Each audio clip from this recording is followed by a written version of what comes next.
5 रुकनी bench से अलहदा किया था कि नहीं किया था? जो 7 रुकनी बेंच से शुरू हुआ उससे अलहदा किया कि नहीं किया? वो ये कहते हैं कि ना मैंने अपने आप को बेंच से अलहदा किया, ना मैंने केस सुनने से माजरत की। अब लगता यह है कि क्योंकि वो 4-3 का फैसला लग रहा था जिस तरफ बात जा रही है, तो अतहर बिन अल्लाह साहब को उस बेंच से आउट रखा गया। ये बहुत बड़ा इल्जाम है, बहुत बड़ी चार्जशीट है जो कानूनी माहिरीन है इस पर अपनी राय दे रहे हैं कि जस्टिस अतहर बिन अल्लाह को उस बेंच से अलहदा किया गया बगैर किसी वजह के। बेंच एक दफा कॉन्स्टिट्यूट हो जाए तो उसकी एक ही सूरत है, जज माजरत कर ले या कोई नया बेंच तश्कील दिया जाए। जब तक वो बेंच चलता रहेगा आप किसी जज को उससे डिसएसोसिएट नहीं कर सकते जब तक वो कानूनी लैंग्वेज में खुद रिक्यूज ना करे। अब ये बड़ी अजीब बात है कि उनको इस बेंच का हिस्सा क्यों नहीं बनाया गया।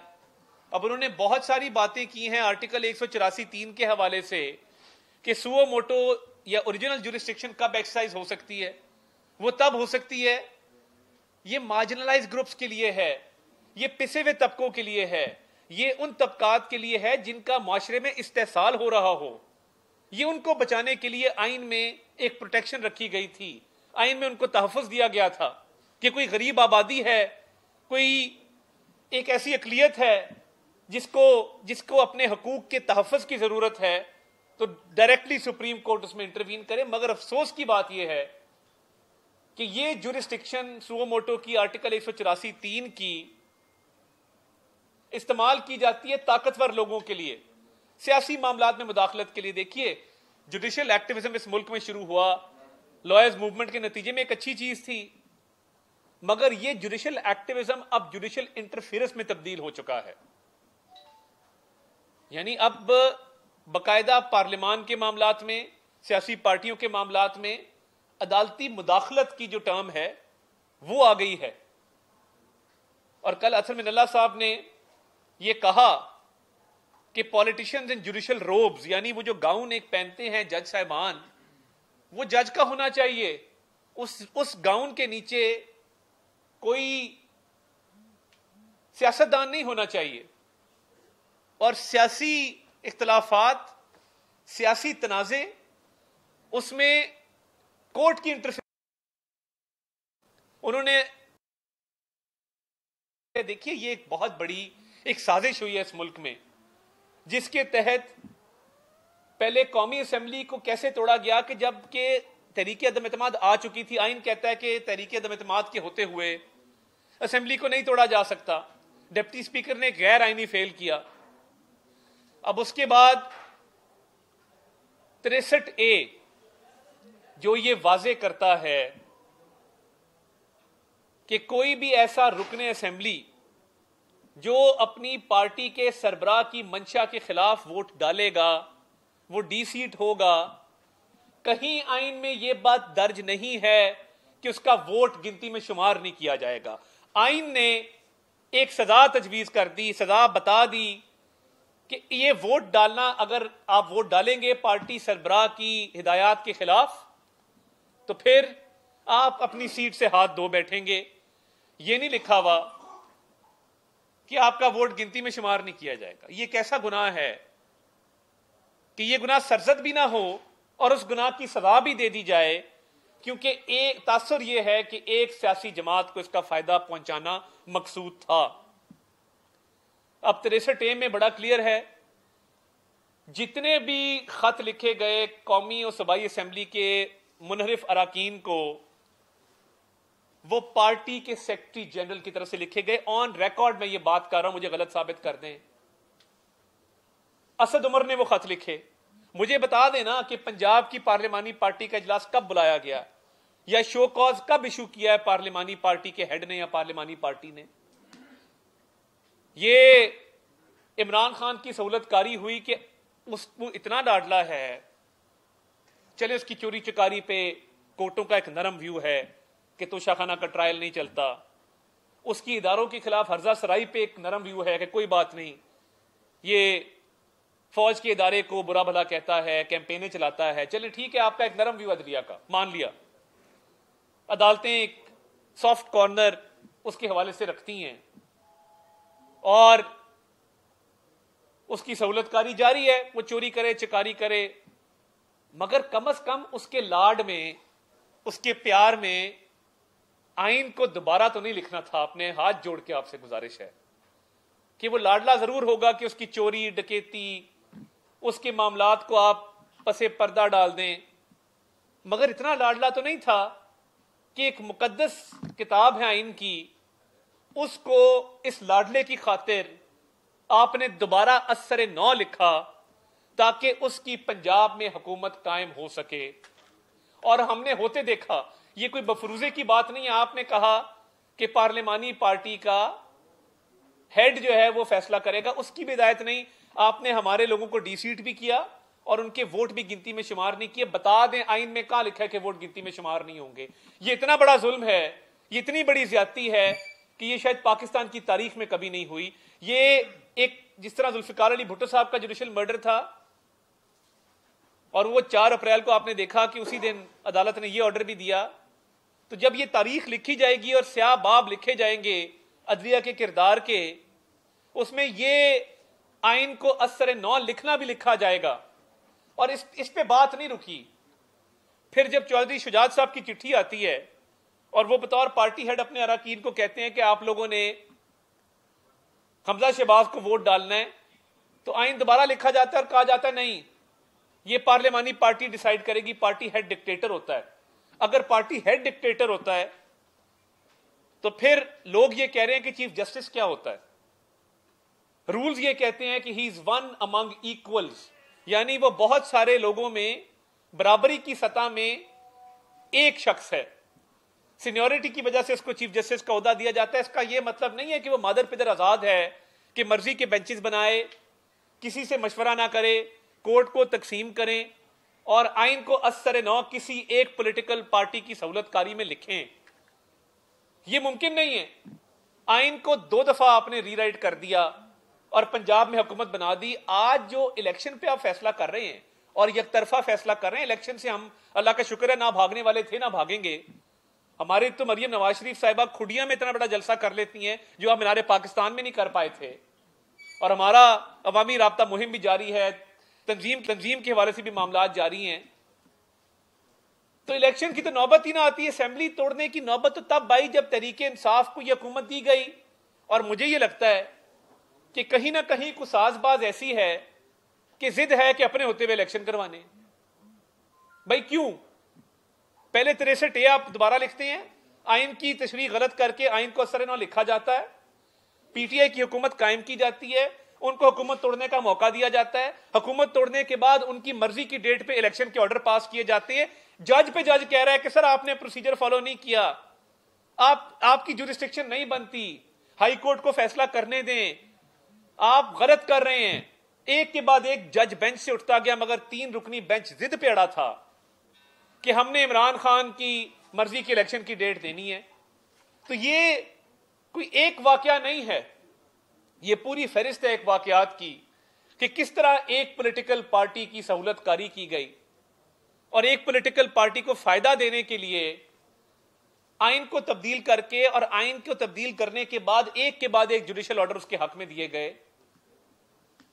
तो मेरा तो ये मुतालबा है बड़ा क्लियर कि इन सारे मामलात को देखते हुए चीफ जस्टिस ऑफ पाकिस्तान को फिलफौर मुस्ताफी हो जाना चाहिए। ये आवाज मेरी आवाज नहीं है, इस आवाज में पाकिस्तान की सिविल सोसाइटी शामिल है, पाकिस्तान के वकला शामिल हैं। और कल के अथर मिनल्लाह के ऑर्डर के बाद जिससे बात करो वो ये कहता है कि ये आइन और कानून के साथ जो खिलवाड़ किया गया है एक लाडले को फायदा देने के लिए, उसके हक में जो फैसले किए गए हैं, अब गुंजाइश नहीं बनती कि जब आपके अपने जजेस आवाज उठा के तहरीरी हुक्मनामों के जरिए ये कह रहे हैं कि आपने गलत किया है, आपका ये इख्तियार नहीं था और आपने बाकी जजेस को ऑन बोर्ड नहीं लिया इसके अंदर। तो ये तकसीम आप चाहते तो खत्म कर देते, फुल कोर्ट की तश्कील कर देते, आज ये बहरान पैदा ही ना होता। आपने बाकी जज साहबान को इस काबिल ही नहीं समझा कि उनको अपने साथ बिठाया जाए। तो ये तो कल एक आम शहरी की तरफ से रेफरेंस भी दायर किया गया है चीफ जस्टिस साहब के खिलाफ जुडिशल मिसकॉन्डक्ट का, जजेस का जो कोड ऑफ कॉन्डक्ट है बड़ा क्लियर है कि जज जो है वो जानिबदार नहीं होगा, जज जो है वो गैर मुनसिफाना फैसले नहीं करेगा, जज का किसी एक सियासी जमात की तरफ झुकाव नजर नहीं आना चाहिए, जज को इन सारी चीजों से मुबारा होना चाहिए। जब आप अपने जजेस को साथ से हटा देंगे बेंच से और आइन और कानून के मुनाफी फैसले कर देंगे, तो फिर तो देखिए अब ये सारी बात खुल के सामने आ गई है जुडिशियल ऑर्डर्स के जरिए, तो आपको क्यों मुस्ताफी नहीं होना चाहिए? बिल्कुल होना चाहिए। कल वजीर इत्तलात मरियम औरंगजेब साहबा ने मुतालबा किया, मैं इस मुतालबे को दोहराना चाहता हूं, ये अवाम की आवाज है कि आप मुस्ताफी हो। और जो कल रेफरेंस किसी ने दायर किया है, मज़ाहिर अली अकबर नकवी का आज तक रेफरेंस नहीं लगा, आपने फिर काजी फायजीसा के ऑर्डर की नफी करने वाले 6 मेंबर बेंच में उनको बिठाया, ये मैसेज देने के लिए कि ये करप्ट है, इसके बच्चे इसके फ्रंटमैन है, एक इसने जो लाहौर में घर 40 करोड़ का 10 करोड़ में खरीदा है, अरबों की इसकी बेनामी प्रॉपर्टी है, मगर क्योंकि ये मेरी ग्रुपिंग में शामिल है मैं इसको साथ बिठाऊंगा। ये भी मिसकॉन्डक्ट है कि आपने उसको 6 रुकनी बेंच में शामिल किया बावजूद इस बात के कि करप्शन के इल्जामात लगे हुए हैं, करप्शन के सबूत आ गए हैं। एक नहीं 6 रेफरेंसेस बार काउंसिल्स की तरफ से, शहरियों की तरफ से, मियां दाऊद नामी एक वकील है उसकी तरफ से, वो पेंडिंग है, उसको टेकअप ही नहीं किया जा रहा। हमारे केसेस लगते हैं लाइटनिंग स्पीड से, यूं जिसमें हमें सजा देनी हो, जिसमें हमें दीवार के साथ लगाना हो, वो घंटों में केसेस डिसाइड होते हैं। मगर जब अपनी बारी आती है, अपने साथ बिठाए हुए लोगों की बारी आती है, तो 6 महीने वो केस लगता ही नहीं है, क्योंकि सहूलतकारी है, साजबाज है, मिली भगत है। कहां गई वो ऑडियो मज़ाहिर नकवी की जिसमें वो बात कर रहे हैं परवेज इलाही साहब से? कहां गया वो मोहम्मद खान भट्टी का बयान जिसमें वो बार बार कह रहा है कि इसके बच्चे फ्रंटमैन हैं, हम इनको पैसे भी देते रहे हैं, इनके काम भी करते रहे हैं और इन रिटर्न वो हमारे हक में फैसले करवाते रहे हैं? इसका कोई जवाब है या ये रेफरेंस नहीं लगेंगे? मुल्क की जुडिशियल तारीख में लोग ये कह रहे हैं और ये तासुर भी है कि सुप्रीम कोर्ट का इदारा इतना मुतनाज़ा कभी नहीं हुआ जितना अब हो गया है। और यही वो जो पार्टी हेड को डिक्टेटर कहा था, वही फर्द वाहिद जो वन मैन शो, मैं तो नहीं कह रहा, one man show judicial order में मंसूर अली शाह साहब ने लिखा है कि वन मैन शो है। वन मैन शो का क्या मतलब है कि एक डिक्टेटोरियल माइंडसेट है, एक सोच जो है वो इज्तिमाइयत पे मबनी नहीं है, इनफरादियत पे मबनी है, और इनफरादियत जुड़ी है अपने मफाद से और एक सियासी जमात के मफादात से। क्या ये जायज है? क्या ये आइन के ताबे है, कानून के ताबे है? ये बात ये नहीं है। एक लाडले की सहूलतकारी में उसके तमाम गुनाह माफ किए, चले मान लिया, बोझल दिल से मान लिया, उसके लिए आइन दोबारा लिख दिया, उसको तहफ्फुज करने वाले जजेस के खिलाफ रेफरेंस फिक्स नहीं होते हैं। एक के बाद एक जुडिशियल ऑर्डर आपके खिलाफ एक चार्जशीट आ रही है, ये चार्जशीट है जो आपके ब्रदर जजेस आपके बारे में लिख रहे हैं, और ये मामला प्रोसीजर का है कि 184(3) कब एक्साइज होनी थी गुलाम महमूद डोगर के केस में बुला के चीफ इलेक्शन कमिश्नर को खड़ा कर दें। ये इसी तरह के बकरी चोरी का मुकदमा कर दें किसी सियासतदान पे और उसमें उस पर और चोरियां डाल दें। मुकदमा गुलाम महमूद डोगर की ट्रांसफर का है, 2 जज कह रहे हैं कि इलेक्शन टाइम पे होना चाहिए, हमारा ख्याल है। तो भाई मामला कुछ और है, बात कुछ और आप कर रहे हैं। आजकल तो चले रोजा लग जाता है, लोग कहते हैं कि रोजा लग जाता है लोगों को, उस दिन तब तो रोजे भी नहीं थे। तो ये मामलात बड़े संगीन हैं, आपको अपना हाउस इन ऑर्डर करना होगा बाकी मामलात को आगे चलाने के लिए, वरना आपके किस हुक्म को कौन मानेगा और क्यों मानेगा? जब इतने सवालिया निशान आप लगा देंगे अपने इदारे के ऊपर। हमें इस इदारे का एहतराम है, उसकी साख मुतासर हो रही है, हम दुखी हैं। उस इदारे को बचाइए, उसकी साख को बचाइए, अदल के निजाम को बचाइए, सहूलतकारी बंद करें एक लाडले की और अपने साथ बैठे एक शख्स जिसके खिलाफ रेफरेंस आ चुका उसको लगाएं। किसी शहरी ने बड़ी हिम्मत की जिसने आपके खिलाफ रेफरेंस दे दिया मिसकॉन्डक्ट का, वो भी फिक्स जरूर हो, मगर इसका तो पहले साजबाज लें कि इसने क्या करप्शन की है और ये ट्रक क्या था और वो ऑडियोस क्या थी। कोई तहकीकात नहीं हुई, सिर्फ ग्रुपिंग की वजह से उसको साथ बिठा के एक ऑर्डर को उड़ा के मार दिया। इसका मतलब कि आपका पहले सर्कुलर गलत था, आपने गलत सर्कुलर जारी किया था, आपको जुडिशियल ऑर्डर पास करके उसको जस्टिफाई करना पड़ा। और 6 जज जो आपने अपनी मर्जी से बिठाए, उस पर मैं आप क्या कहूं, और वो क्यों बिठाए और 5 मिनट में उसको क्यों उड़ाया? क्योंकि आप अपनी ग्रुपिंग को तकवीयत देना चाहते थे, जिससे इदारे की साख मजीद मुतासर हुई है। तो इसलिए इस्तीफे का मुतालबा है। और ये सहूलतकारी अगर बंद नहीं होगी तो फिर हमें भी अपना इकलाए अमल का ऐलान करना पड़ेगा।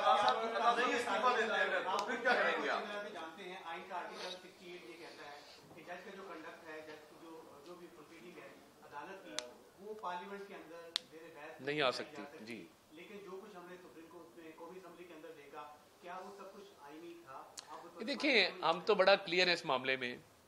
आर्टिकल 209 भी मौजूद है ना, जिसके तहत रेफरेंस दायर हो सकता है।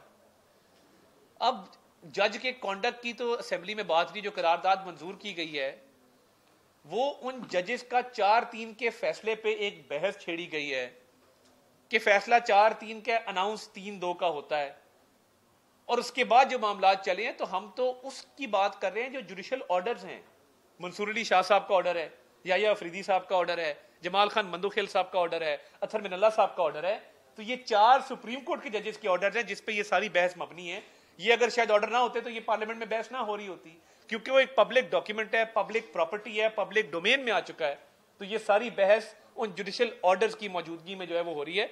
वो एक मौलाना जफर अली खान साहब का शेर है कि हैं अजब रविश की अदालतें और निराले ही ढबके हैं फैसले, ना नजीर है ना वकील है ना अपील है। अच्छा अता साहब ये बताइएगा कि जो सूरत हाल इस वक्त है, डेडलॉक पैदा हो गया पंजाब के अंदर भी, और 14 मई तारीख दे दी गई है इलेक्शन की। तो अब इलेक्शन के लिए विफाकी हुकूमत पैसे देगी और पंजाब हुकूमत के साथ चलेगी, या इलेक्शन अब 8 अक्टूबर को ही होंगे? देखिए बात यह है, इस मुल्क में अलहदा इलेक्शंस की गुंजाइश है नहीं, इसीलिए तारीख में कभी भी अलहदा इलेक्शन नहीं हुए, क्योंकि केयर टेकर गवर्नमेंट्स का एक कॉन्सेप्ट है। वो केयर टेकर गवर्नमेंट्स का कॉन्सेप्ट इसलिए है कि किसी भी एक पॉलिटिकल पार्टी को कोई फायदा ना हो उसकी हुकूमत की वजह से, वो चाहे वफाक में हो चाहे सूबे में हो। अब जब हमारी वफाक में हुकूमत है या किसी हमारी आ जाती है, किसी की भी आती है पंजाब में, तो क्या पंजाब वाली गवर्नमेंट जो 55% आपकी आबादी का है वो सिंध बलोचिस्तान खैबर पख्तूनख्वा और कौमी असेंबली के इलेक्शनों पे असरअंदाज नहीं होंगे? क्या शफाफ साफ इलेक्शन, ट्रांसपेरेंट इलेक्शन मुमकिन हो सकेंगे एक इलेक्शन पहले कराने से? और अब्बास साहब मुझे ये बताएं, पंजाब ही क्यों, खैबर पख्तूनख्वा नजर नहीं आया था? यानी जब फैसला देने पे आए तब पंजाब में इलेक्शन का फैसला दे दिया। ये अगर दोनों इलेक्शन इकट्ठे का ऑर्डर दे देते ना, एक अभाम थोड़ा पैदा हो जाता है कि शायद ये सहूलतकारी और मिली भगत नहीं है। पंजाब का इलेक्शन अनाउंस करके कोर्ट ने यह बता दिया है कि वो तरीके इंसाफ की बी टीम है।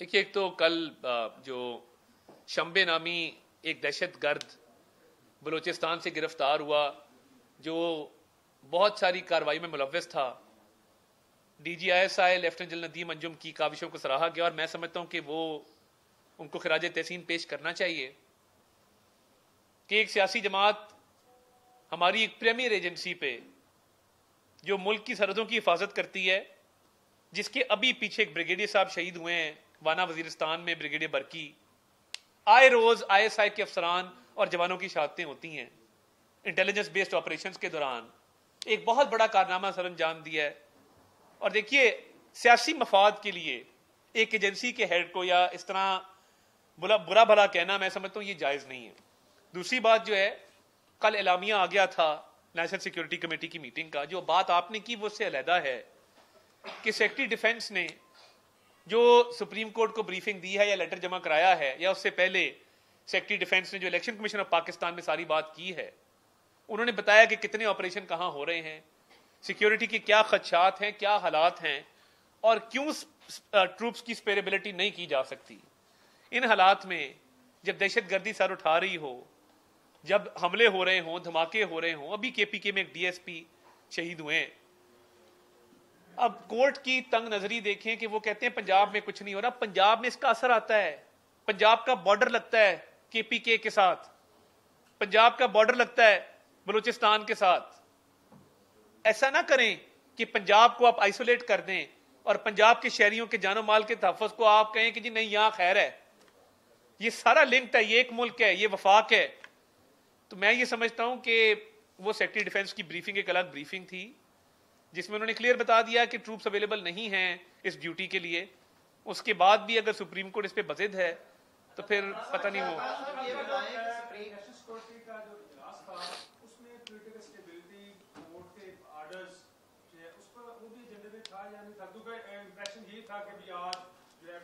नहीं, ऐसा देखिए, ऐसा कोई जो एलामिया जारी हुआ है वो नेशनल सिक्योरिटी कमेटी का नहीं, देखिए वो जितना एलामिया जारी उतनी बात है।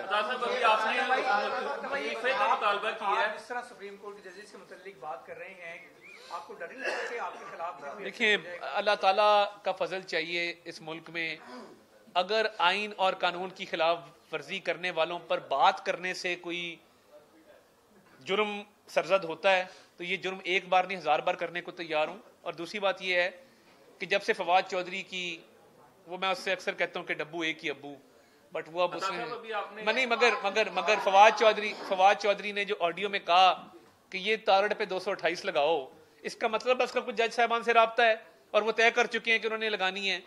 तो फवाद साहब ने जो ऑडियो में बात की है उसके बाद अगर ये मेरे पे कोई कार्रवाई करेंगे तो इसका मतलब है कि ये फवाद को पहले पता था इस बात का और ये फवाद चौधरी ने मैनेज किया है। फवाद चौधरी के नून लीग में अब भी राब्ते कायम हैं और मैं मना करता हूं अपने साथियों को कि क्यों राब्ते करते हैं।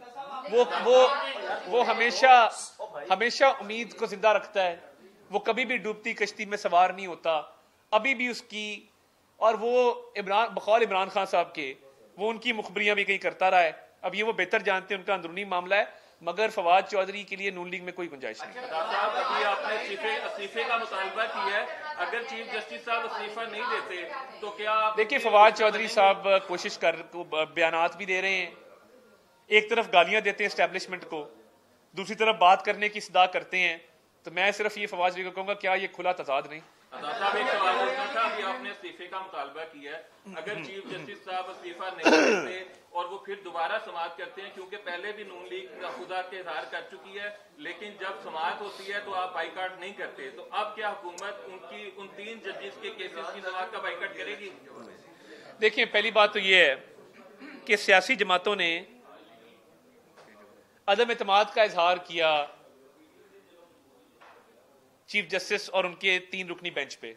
अदम एतमाद का इजहार कैसे किया जाता है?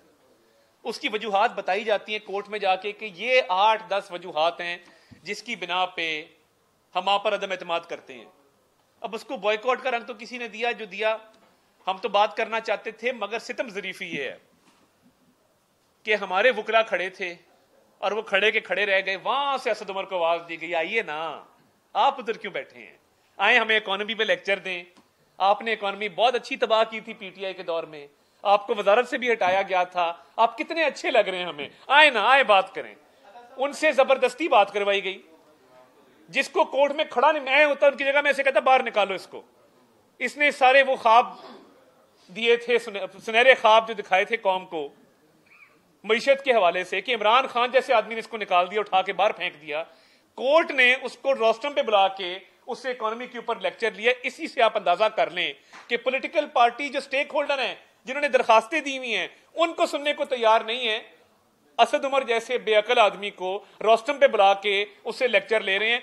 तो जिन्होंने लिया है, लोग ये कहते हैं कि उनकी अकल का आप खुद अंदाजा करें।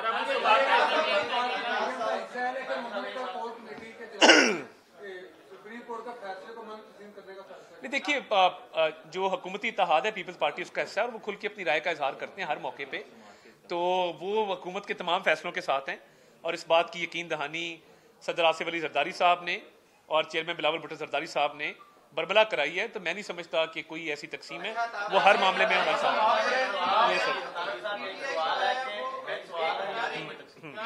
आपकी जो कबीना के खिलाफ पिटीशन लेके अदालत में जा रही है, आप कह रहे हैं कि अदालत का झुकाव उनकी तरफ है, अगर वो कबीना को नाहिल करती या तहनीय अदालत लगा देती है तो फिर क्या? नहीं, कबीना ने नहीं, देखिए, कबीना ने क्या तौहीन की है या कबीना ने क्या ऐसा कदम उठाया कि तौहीन अदालत लग जाएगी? देखिए बिल्कुल ये रेजोल्यूशन पार्लियामेंट का है, तो पार्लियामेंट को कर दें, बुलाएं पूरी पार्लियामेंट को, पार्लियामान के इदारे को बुला लें। पार्लियामान का इदारा भी एक मुकद्दम मोहतरम और सुप्रीम इदारा है। हमारी पार्लियामेंट्री डेमोक्रेसी है, पार्लियामेंट्री सॉवरेंटी है, पार्लियामेंट एक सुप्रीम इदारा है। अगर उसने एक रेजोल्यूशन पास की है तो ये आर्टिकल 69 आपने पढ़ा होगा कि वो भी फायर वॉल है। अब पार्लियामान के मामले में भी मुदाखलत नहीं अदालत कर सकती। तो ये रेजोल्यूशन अपनी जगह कायम है। ये काबीना का रेजोल्यूशन नहीं है, ये रेजोल्यूशन पार्लियामान का रेजोल्यूशन है, मुकन्नना का रेजोल्यूशन है।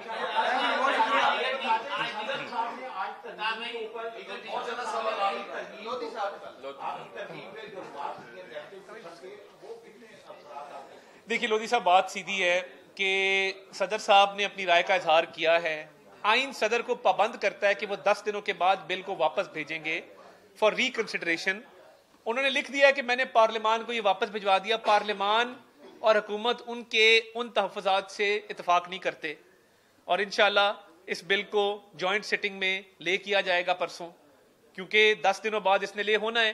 तो सदर साहब ने ये बात जब लिख दी कि इसको पार्लियामान दोबारा से इस पर नजरसानी करे, तो पार्लियामान नजरसानी कर लेगा और पार्लियामान की दानिश्त में और जो हमारी हुकूमती इत्तेहाद है उसकी दानिश्त में सदर पाकिस्तान ने जितने निकात लिखे हैं उनमें कोई वजन नहीं है, और क्योंकि उनका वजन नहीं है इसलिए उनको खातिर में ना लाते हुए इसको पार्लियामान इंशाल्लाह अक्सरियत राय से मंजूर करेगा।